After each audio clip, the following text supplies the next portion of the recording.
નમસ્કાર ગુજરાતવાસીઓ, ફરી એક વખત આપ સર્વે મિત્રોનું હાર્દિક સ્વાગત છે આજના તાજા અને નવા હવામાન સમાચારના વિડીયોની અંદર। મિત્રો, આજે થઈ છે 1 માર્ચ અને વાર થયો છે રવિવાર અને રજાનો વાર। ઘરની બહાર નીકળતા પહેલા ગુજરાતવાસીઓ થઈ જાજો તૈયાર। ફરી એકવાર નવા વાવાઝોડા માટે ગુજરાતવાસીઓને રહેવું પડશે સાવધાન। હિન્દ મહાસાગરના ઊંડાણવાળા દરિયાની અંદર હોળી ધૂળેટીના તહેવાર દરમિયાન તોફાની, ખૂંખાર અને મજબૂત હિરોશિયા નામનું વાવાઝોડું સક્રિય બનીને અત્યારે હિન્દ મહાસાગરના દરિયામાં તોફાન મચાવી રહેલું જોવા મળી રહ્યું છે। અને આ સંપૂર્ણ ક્ષેત્રની અંદર મિત્રો આ વાવાઝોડું છે એમની અસરને લઈને હવે પછી તોફાની પવનોની તીવ્રતાની અંદર મોટા ફેરફારો જોવા મળશે। અરબી સમુદ્રની અંદર અને બંગાળની ખાડીના ઊંડાણવાળા વિસ્તારની અંદર નવી વરસાદી સિસ્ટમો સક્રિય બનતી જોવા મળી છે। બંગાળની ખાડીના દરિયામાં અત્યારે લો પ્રેશર સિસ્ટમ સક્રિય બનીને અનેક ક્ષેત્રની અંદર અસર દર્શાવતી જોવા મળી છે। સાથે સાથે મિત્રો વરસાદ માટે પણ હવામાન વિભાગે એલર્ટ જાહેર કર્યું છે। ફરી એકવાર માવઠું ભૂક્કા કાઢશે। આગામી કલાકો માટે સમગ્ર ભારતવાસીઓ થઈ જજો તૈયાર। અને ગુજરાતના સંપૂર્ણ વાતાવરણની અંદર આજે કમોસમી વરસાદ અને માવઠાનું સંકટ ટોળાતું જોવા મળ્યું છે। ગુજરાતમાં ફરી એકવાર વાદળોના હળવા ઝુંડ અત્યારે મંડરાતા જોવા મળી રહ્યા છે। પાકિસ્તાનના વિસ્તારો તરફથી આવતી વરસાદી સિસ્ટમ જેના કારણે કચ્છના વિસ્તારની અંદર, ઉત્તર ગુજરાતના ક્ષેત્રની અંદર હળવી અસરો સક્રિય બનતી જોવા મળી રહી છે।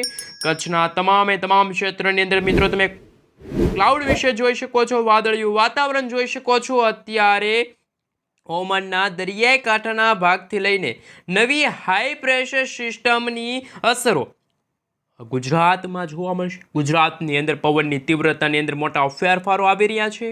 ગુજરાતમાં 20થી લઈને 25 કિલોમીટર પ્રતિ કલાકની ઝડપે તોફાની પવનો ફૂંકાઈ રહ્યા છે। તોફાની પવનોની ગતિવિધિઓ વધતી જોવા મળી છે। તમે અત્યારે લાઈવ જોઈ શકો છો હિમાલયના જે તટીય ક્ષેત્રમાં છે ઉત્તર ભારતના વિસ્તારોની અંદર બરફ વર્ષા કરા પડવાનો માહોલ જોવા મળી રહ્યો છે। અને આ ક્ષેત્રમાંથી ઠંડા અને ભેજયુક્ત પવનો આગળ આવીને ગુજરાતના ક્ષેત્રની અંદર અસર દર્શાવશે। ઉત્તર ગુજરાતના ક્ષેત્રની અંદર કચ્છ, મધ્ય ગુજરાત, દક્ષિણ ગુજરાત, સૌરાષ્ટ્રના વિસ્તારની અંદર આગામી 3 દિવસની અંદર વાતાવરણમાં વાદળ છવાયું વાતાવરણ જોવા મળવાનું છે। માવઠાની પણ અત્યારે આગાહી દર્શાવવામાં આવી રહી છે। ગુજરાતની અંદર અત્યારે 3 ઋતુનો અનુભવ થઈ રહ્યો છે। વહેલી સવાર અને રાત્રિના સમયગાળા દરમિયાન ગુજરાતમાં ભયંકર ઠંડી, તો બપોરના સમયગાળા દરમિયાન ગરમી અને ઉકળાટનું પ્રમાણ વધતું જોવા મળ્યું છે। ઉનાળાની હળવી શરૂઆત થતી જોવા મળી છે। આ ઉપરાંત હવે જે ગુજરાતના જુદા વિસ્તારની અંદર વાદળિયું વાતાવરણ જોવા મળ્યું છે અને હોળી અને ધૂળેટીના તહેવાર પહેલા ગુજરાતમાં ફરી એકવાર કમોસમી વરસાદની પણ અત્યારે આગાહી કરવામાં આવી છે। અરબી સમુદ્રના દરિયાની અંદર સક્રિય બની રહેલી નવી યુસીએ એટલે કે અપર એર સાયક્લોનિક સર્ક્યુલેશન વાળી વરસાદી સિસ્ટમની અસરો જોવા મળશે।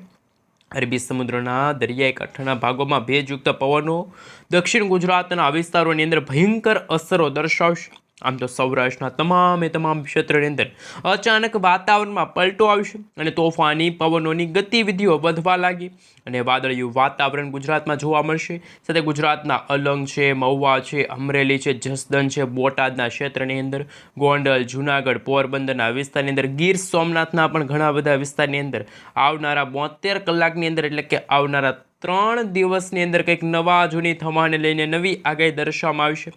સૌરાષ્ટ્રના દરિયાકાંઠે, અરબી સમુદ્રના દરિયાકાંઠાના ભાગોમાં પવનની તીવ્રતા વધતી જોવા મળશે। સૌરાષ્ટ્રના સંપૂર્ણ વિસ્તારની અંદર ફરી એકવાર માવઠાનું સંકટ ટોળાતું જોવા મળી રહ્યું છે। કાળા ડિબાંગ વાદળોનો ઘેરાતા જોવા મળી રહ્યો છે। તમે જોઈ શકો છો જામનગર છે, સલાયા છે, મોરબી છે, ત્યાં ડબલ ઋતુનો અનુભવ ગુજરાતવાસીઓને થઈ રહ્યો છે।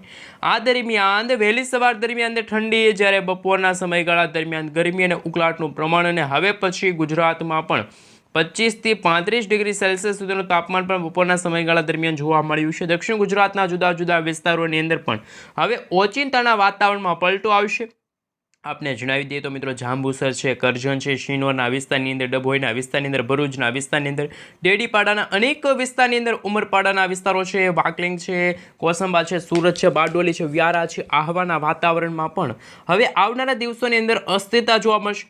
વલસાડના ક્ષેત્રની અંદર, આહવાના વિસ્તારની અંદર હવામાન વિભાગ તરફથી પણ દક્ષિણ ગુજરાતના વિસ્તારોની અંદર વરસાદી સિસ્ટમની ગતિવિધિઓ વધતી જોવા મળવાની છે.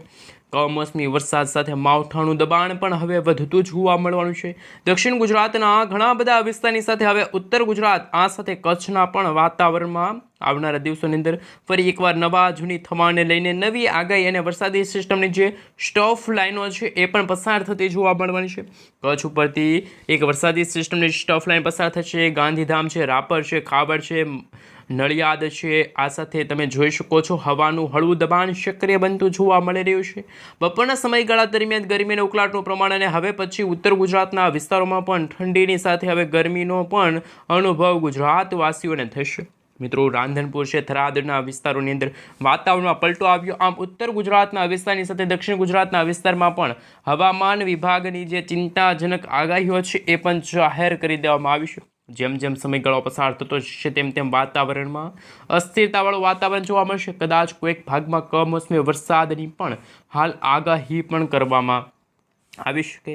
હાલ તમે જોઈ શકો છો ગુજરાત ઉપર પણ અત્યારે માવઠાનું સંકટ ટોળાતું જોવા મળ્યું છે. કમોસમી વરસાદ પડવાને લઈને નવી અપર એર સાયક્લોનિક સર્ક્યુલેશનવાળી વરસાદી સિસ્ટમ સક્રિય થઈ છે. વાદળિયું વાતાવરણ જોવા મળી રહ્યું છે.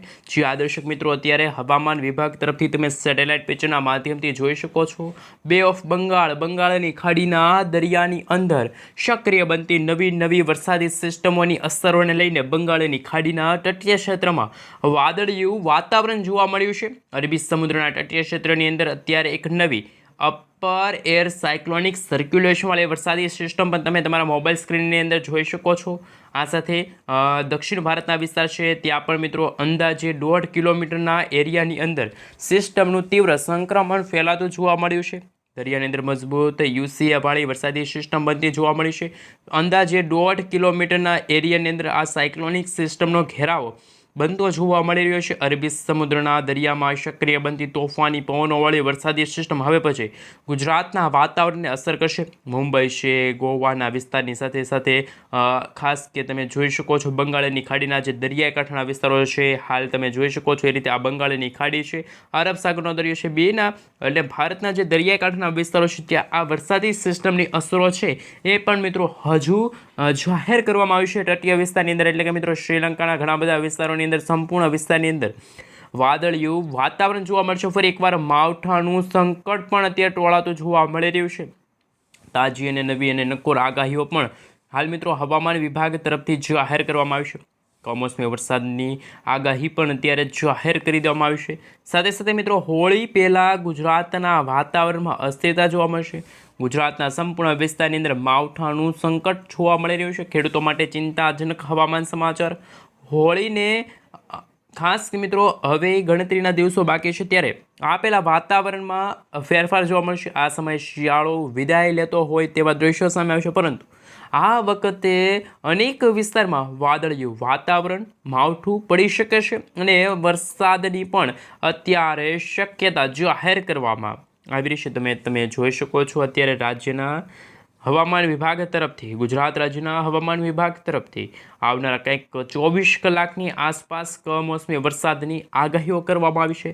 હવામાન વિભાગના જણાવ્યા અનુસાર ગુજરાત ઉપર અપર એર સાયક્લોનિક સર્ક્યુલેશન અને ખાસ કે તમે જોઈ શકો છો કે વરસાદી સિસ્ટમની જે સ્ટફ લાઇન છે સક્રિય બનતી જોવા મળશે. જેના કારણે ગુજરાતના દ્વારકા છે, પોરબંદર છે, જૂનાગઢ છે, સાબરકાંઠા છે, અરવલ્લી છે, મહીસાગર છે, આ સાથે તાપીના વિસ્તારની અંદર કમોસમી વરસાદની શક્યતા છે. અને આ સાથે આગામી 7 દિવસ સુધી તાપમાન છે મિત્રો યથાવત પણ રહેશે તેવી આગાહીઓ પણ કરવામાં આવી રહી છે. આમ અનેક વિસ્તારની અંદર અત્યારે ડબલ વાતાવરણ જોવા મળ્યા છે. ક્યાંક વરસાદની શક્યતા હોય તો ક્યાંક મિત્રો ગરમી અને ઉકળાટનું પ્રમાણ વધ્યું છે. ગરમી અને વરસાદનો ડબલ એટેક પણ જાહેર કરવામાં આવ્યો છે. વરસાદનું સૌથી મોટું સંકટ કારણ કે પાકિસ્તાન તરફથી એક વરસાદી સિસ્ટમ છે એ ગુજરાતના મોટાભાગના વિસ્તારો જેમાં સંપૂર્ણ કચ્છના 100% કચ્છના વાતાવરણને અસર કરશે. સાથે ગુજરાતના દ્વારકા, જામનગર, સલાયા, રાજકોટ, મોરબી લાગુના વિસ્તાર છે, સાથે ગોંડલ, જસદણ, ચોટીલા, ભાણવડના જે વિસ્તારો છે ત્યાં વાદળિયું વાતાવરણ જોવા મળશે. કમોસમી વરસાદની પણ શક્યતા જાહેર કરવામાં આવી છે. અને મિત્રો હજુ પણ તમે જોઈ શકો છો કે અત્યારે જે વાવાઝોડું બની રહ્યું છે ત્યારે હિન્દ મહાસાગરના દરિયાની અંદર એમની અસરો અરબ સાગર અને બંગાળની ખાડીના દરિયામાં સક્રિય બનતી વરસાદી સિસ્ટમને અસર દર્શાવશે. પરંતુ અત્યારે હાલ સેટેલાઇટ પિક્ચરના માધ્યમથી જાણીએ તો ગુજરાતમાં ગરમી અને ઉકળાટનું પ્રમાણ પણ હવે આસમાને પહોંચે અને 10 વર્ષનો રેકોર્ડ પણ તૂટે તેવી પણ આગાહી કરવામાં આવી છે. ફેબ્રુઆરીના મિત્રો અંતિમ દિવસોમાં જે ગરમી પડી હતી એમની કરતાં વધારે ગરમી આ માર્ચ મહિનાના પહેલા 2 અઠવાડિયાની અંદર છે જોવા મળશે. ગરમી અને ઉકળાટનું પ્રમાણ વધી શકે છે. આઈએમડી તરફથી પણ મિત્રો જે આગાહીઓ છે જાહેર કરી દેવામાં આવતી હોય છે. ત્યારે હોળીના તહેવાર ઉપર હવામાન વિભાગે 2 જુદા જુદા વાતાવરણની આગાહી વ્યક્ત કરી છે. હવામાન વિભાગના જણાવ્યા અનુસાર આપ સૌને જણાવી દઈએ તો વાતાવરણમાં કંઈક નવા જૂની થવા જઈ રહ્યું છે. તાપમાનની અંદર છે એ મિત્રો 3 થી લઈને 5 ડિગ્રી સેલ્સિયસ સુધીનો તાપમાનમાં વધારો થશે, એટલે કે ગરમી અને ઉકળાટનું પ્રમાણ વધી શકે છે. આ સાથે મિત્રો માર્ચ મહિનાની શરૂઆત સાથે ગુજરાતના કચ્છના અને ખાસ કે જે દ્વારકાના વિસ્તારો છે, જામનગરનો વિસ્તાર છે, એ જે વિસ્તારો છે ત્યાં વાદળિયું વાતાવરણ જોવા મળશે. અને સમગ્ર ભારત દેશના જો વાત કરીએ તો એવા 7 એવા રાજ્યો છે કે જ્યાં વરસાદ અને પવનનું અત્યારે એલર્ટ છે એ પણ જાહેર કરી દેવામાં આવ્યું છે. મિત્રો આપણે જણાવી દઈએ તો મેદાની વિસ્તારો હોય ત્યાં ગરમી છે એ રેકોર્ડ તોડશે. ત્યારે દેશના જે 7 એવા રાજ્યો છે કે જ્યાં હળવો કમોસમી વરસાદ છે એ પણ જોવા મળશે. દક્ષિણ હોય કે પછી પશ્ચિમ હોય, પશ્ચિમમાં કેરળ છે, સાથે સાથે પશ્ચિમ બંગાળ છે, સિક્કિમના જે વિસ્તારો છે અહીંયા તમે જોઈ શકો છો જે આ ભાગો છે કે જ્યાં પણ વરસાદની શક્યતા જાહેર કરવામાં આવી છે. જ્યારે પહાડી વિસ્તારો જેમાં ઉત્તર ગુજરાતથી પૂર્વ ગુજરાતનો જે વિસ્તાર હોય, જમ્મુ કાશ્મીરના વિસ્તારમાં વેસ્ટર્ન ડિસ્ટર્બન્સની અસરો જોવા મળશે અને ત્યાં એવા રાજ્યો છે કે જ્યાં 20 થી લઈને 25 કિલોમીટર પ્રતિ કલાકની ઝડપે છે એ પણ પવનો પણ ફૂંકાતા જોવા મળવાના છે. આ મિત્રો આગાહી પણ કરવામાં આવી છે. અંબાલાલ પટેલ દ્વારા પણ આગાહી વ્યક્ત કરવામાં આવી છે. ચિંતાજનક આગાહીઓ વ્યક્ત કરવામાં આવતી હોય છે. દિલ્હી એનસીઆરની જે લેટેસ્ટ આગાહીને લઈને જો વાત કરીએ તો હોળી પર આકાશ છે મિત્રો એકદમ સ્વચ્છ જોવા મળશે. અને મિત્રો જેમ જેમ સમયગાળો પસાર થતો જશે તેમ તેમ ગુજરાતના વાતાવરણમાં પણ કદાચ કંઈક નવા જૂની થવાને લઈને નવી આગાહીઓ છે એ પણ કરવામાં આવતી હોય છે. ત્યારે પરેશભાઈ ગોસ્વામીએ પણ મિત્રો વર્ષ 2026ના ચોમાસાની અત્યારે આગાહી વ્યક્ત કરી છે. વર્ષ 2026ના ચોમાસાનું આગમન મિત્રો આપણે જણાવી દઈએ તો જૂન મહિનાના બીજા અઠવાડિયાની અંદર થશે. એટલે કે મિત્રો ગુજરાતમાં નૈઋત્યનું ચોમાસું છે એ અંદાજે 12 થી લઈને 16 જૂનના સમયગાળા દરમિયાન થશે. અને ગુજરાતમાં ફરી એકવાર વાવાઝોડાની પણ આગાહીઓ કરવામાં આવતી હોય છે. અંબાલાલ પટેલ અને પરેશભાઈ ગોસ્વામીના જણાવ્યા અનુસાર અત્યારે જે નવું વાવાઝોડું બની રહ્યું છે હિન્દ મહાસાગરના ઊંડાણવાળા દરિયાની અંદર લાંબા સમયના વિરામ લીધા બાદ હવે કંઈક નવા જૂની થવાને લઈને વાતાવરણમાં અસ્થિરતા જોવા મળશે. આ વાવાઝોડાનું નામ મિત્રો હોરાસિયા નામ આપવામાં આવ્યું છે. આ વાવાઝોડું ધીમે ધીમે આગળ આવ્યું પરંતુ તે નબળું પડ્યું, જેમના કારણે એમની અસર અત્યારે અરબ સાગર કે બંગાળની ખાડીમાં ખૂબ ઓછી જોવા મળશે. પરંતુ એમની અસરોને કારણે ગુજરાતના વાતાવરણમાં કંઈક નવા જૂની થતું હોય તેવા દૃશ્યો સામે આવ્યા. રેન અને ઠંડીની આગાહી નથી, પરંતુ હિન્દ મહાસાગરના આ દરિયાની અંદર અત્યારે 60 થી લઈને 70 કિલોમીટર પ્રતિ કલાકની ઝડપે તોફાની પવનો ફૂંકાઈ રહ્યા છે. જો હજુ પણ અહીંયા હિન્દ મહાસાગરની અંદર કોઈ મજબૂત વરસાદી સિસ્ટમ બનશે ને જો ઉત્તર પૂર્વની સાથે ઉત્તર પશ્ચિમ દિશા તરફ એ વરસાદી સિસ્ટમ જો આગળ આવે તો ખાસ કે અરબ સાગર અને બંગાળની ખાડીમાં ફરી એકવાર નવી વરસાદી સિસ્ટમ સક્રિય થશે, નવી હલચલો જોવા મળશે. પરંતુ અત્યારે જે રીતનું ગુજરાતનું હવામાન જોવા મળ્યું છે, ગુજરાતના જુદા જુદા વિસ્તારો વિશે વાત કરીશું તો ગુજરાતના કયા કયા વિસ્તારની અંદર કેવું હવામાન છે, શું મિત્રો ગુજરાતમાં ગરમી, ઉકળાટ અને વરસાદની શક્યતા રહેશે? મિત્રો તમે જોઈ શકો છો કે એવા ભાવનગરથી લઈને સોનગઢ છે, પાલિતાણા છે, ખડસલિયાના જે વિસ્તારો છે, આમ તો આપણે જણાવી દઈએ તો આ સૌરાષ્ટ્રનો ભાગ કહેવામાં આવે છે, દરિયાઈ કાંઠાનો ભાગ કહેવામાં આવે છે. અને આ રીતે આ દક્ષિણ ગુજરાતનો જે દરિયાઈ કાંઠાનો ભાગ છે ત્યાં પણ વરસાદી સિસ્ટમની અસરો ખૂબ વધારે જોવા મળતી હોય છે. ગામડાના જે વિસ્તારો હોય છે ત્યાં વહેલી સવાર દરમિયાન વરસાદી છાંટા જોવા મળતા હોય છે અથવા તો ધુમ્મસ જેવું વાતાવરણ અત્યારે જોવા નથી મળતું. પરંતુ બપોરના સમયગાળા દરમિયાન ગરમી અને ઉકળાટનું પ્રમાણ વધ્યું. સાથે મિત્રો તળાજાથી લઈને તમે જોઈ શકો છો એ વિસ્તારો છે, જેસરના વિસ્તારોની સાથે સાથે મહુવાના ઘણા બધા વિસ્તારો છે, રાજુલા છે, કુંડલા છે, ધારી છે.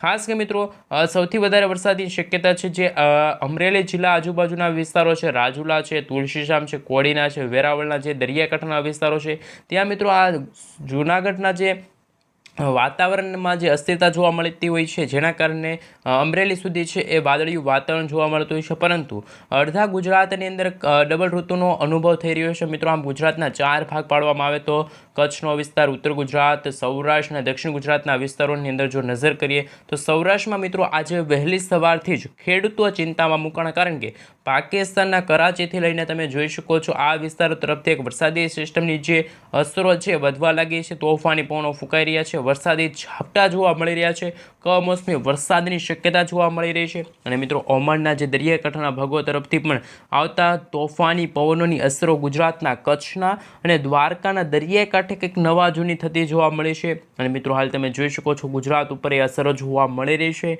બંગાળની ખાડીના દરિયાની અંદર તટીય ક્ષેત્રની અંદર સક્રિય બનતું નવું લો પ્રેશર છે મિત્રો દક્ષિણ ભારતના વિસ્તારોમાં અસર દર્શાવશે. નવી હાઈ પ્રેશરવાળી વરસાદી સિસ્ટમની અસરો પણ જોવા મળવાની છે. સાથે ગુજરાતના વિસ્તારોની અંદર પણ કંઈક નવા જૂની થવાને લઈને અસરો છે જાહેર કરવામાં આવી છે. અત્યારે બંગાળની ખાડીના તટીય ક્ષેત્રની અંદર અંદાજે 1.5 કિલોમીટરના જે દૂરના અંતરમાં જે રીતે આપણે વિડીયોની શરૂઆતમાં વાત કરી મજબૂત વરસાદી સિસ્ટમ સક્રિય બનતી જોવા મળી છે. સાયક્લોનિક સિસ્ટમની અસરો જોવા મળી છે અને યુસીએ સિસ્ટમ જોવા મળી છે લક્ષદ્વીપના જે વિસ્તારો છે. આ સાથે તમે જોઈ શકો છો આ વિભાગમાં અત્યારે જે નવા હલનચલનો થઈ રહ્યા છે સેટેલાઇટ પિક્ચરના માધ્યમથી તમે જોઈ શકો છો. એ નાનકડી એવી વરસાદી સિસ્ટમ છે, એ પણ જો અરબી સમુદ્રના ક્ષેત્રથી લઈને આગળ આવશે, કાં તો તે ઓમાન તરફ આગળ વધશે, દક્ષિણ ભારતના વિસ્તારો તરફ અથવા તો ગુજરાતના વિસ્તારો તરફ અસર દર્શાવી શકે છે. જેમ જેમ વરસાદી સિસ્ટમ આગળ આવે છે તેમ તેમ તે વરસાદી સિસ્ટમો કાં તો નબળી પડે છે કાં તો મજબૂત બનતી હોય છે. જો મજબૂત બને તો એ ગુજરાતને અસર કરી શકે છે, નબળી પડશે તો ગુજરાતમાં ખાસ એવી કોઈ અસર જોવા નહીં મળે. પરંતુ જે વરસાદી સિસ્ટમનો ઘેરાવો ઘેરાઈ રહ્યો છે અને મિત્રો આ તમે જોઈ શકો છો દક્ષિણી ભારતના વિસ્તારની અંદર વાતાવરણ છે એ જોવા મળ્યું છે. એમ આગામી દિવસોની અંદર વાતાવરણ હજુ પણ બગડતું જોવા મળવાનું છે. ગુજરાત નજીક એ વરસાદી સિસ્ટમની અસર જોવા મળશે. ઉત્તર ગુજરાત, ઉત્તર ભારતના વિસ્તારોમાં જે મિત્રો ઠંડી અને ખાસ કે આ રીતના તોફાની પવનો ફૂંકાઈ રહ્યા છે ઉત્તર ભારતના વિસ્તારોમાંથી, એમના કારણે પણ ગુજરાતમાં વહેલી સવાર દરમિયાન પણ ઠંડીનો અનુભવ ગુજરાતવાસીઓને પણ થતો જોવા મળી રહ્યો છે. આ સાથે મિત્રો તમે વિન્ડીની એપ્લિકેશન દ્વારા જાણી શકો છો ગુજરાતનું વાતાવરણ બિલકુલ ચોખ્ખું છે. ગુજરાતમાં કોઈ પણ પ્રકારે અત્યારે વાદળોના ઝુંડ ઘેરાતા નથી, પરંતુ વાતાવરણમાં જો અચાનક ફેરફાર થશે અને માર્ચ મહિનાના જો આવનારા દિવસોની અંદર જો વાત કરવામાં આવે તો હજુ ગુજરાતમાં શિયાળાની વિદાયની જાહેરાત થઈ ત્યાં જ હજુ હિન્દ મહાસાગરના દરિયામાં કંઈક ચોમાસાના આગમનના એંધાણો જોવા મળી રહ્યા છે. ખૂબ જ ઊંડાણવાળા વિસ્તારોમાં નવી નવી વરસાદી સિસ્ટમો સક્રિય બનતી જોવા મળી છે. આમ બદલાઈ રહેલા હવામાનના કારણે, ગ્લોબલ વોર્મિંગના કારણે વાતાવરણમાં કદાચ કોઈક ભાગમાં વરસાદી ઝાપટા જોવા મળશે. વરસાદી ઝાપટાની સાથે કોઈક ભાગમાં તોફાની પવનો અને ખેડૂતોના પાકને પણ નુકસાન થઈ શકે છે.